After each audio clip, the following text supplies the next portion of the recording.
मंडळी, तुम्हाला माहितीये का की कधी कुठल्या गोष्टीची किंमत किती जास्त वाढू शकते?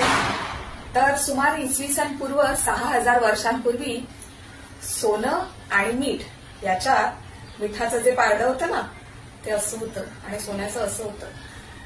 म्हणजेच मीठ सोन्यापेक्षा खूप महाग होतं. मिठाचं पहिलं उत्पादन हे इसवी पूर्व 6000 वर्षांपूर्वी पहिलं चीनमध्ये घेण्यात आलं. त्यानंतर खालोखाल भारत, रोम, इजिप्त आणि चीन अशा देशांमध्ये सुरू झालं.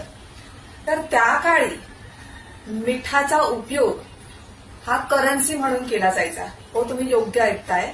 मिठाचा उपयोग हा करन्सी म्हणजे माणसाने काम केलं की त्या संध्याकाळी जाताना त्याने चिमूटभर म्हणा किंवा जे काही ठरलेलं असेल ते मीठ दिलं जायचं त्या कामाचा मोबदला म्हणून, पैसा म्हणून.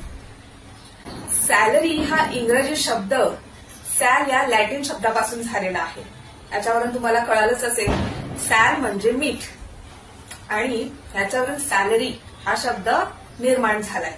म्हणजे त्या काळी मीठ हे माणसाला पैसा म्हणून वापरायला दिलं जायचं. तर त्यावेळी मिठाची किंमत एवढी जास्त आणि सोन्याची किंमत कमी. त्याच्यामुळे पूर्वीच्या काळी राजे थोर कोण कोण श्रीमंत होते म्हणा, ते केवढं मोठं स्वर्णाभूषण घालून फिरायचे. तर आता तेच मीठ म्हणजे खूप कमी किमतीला मिळतं. त्याच्या मागे खूप इतिहास आहेच म्हणा.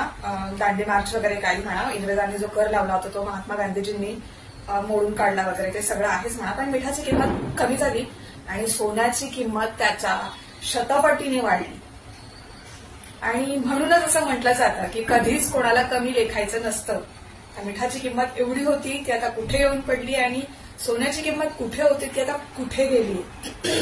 तर तुम्हाला ही माहिती कशी वाटली नक्की सांगा आणि कमेंट करायला विसरू नका. धन्यवाद.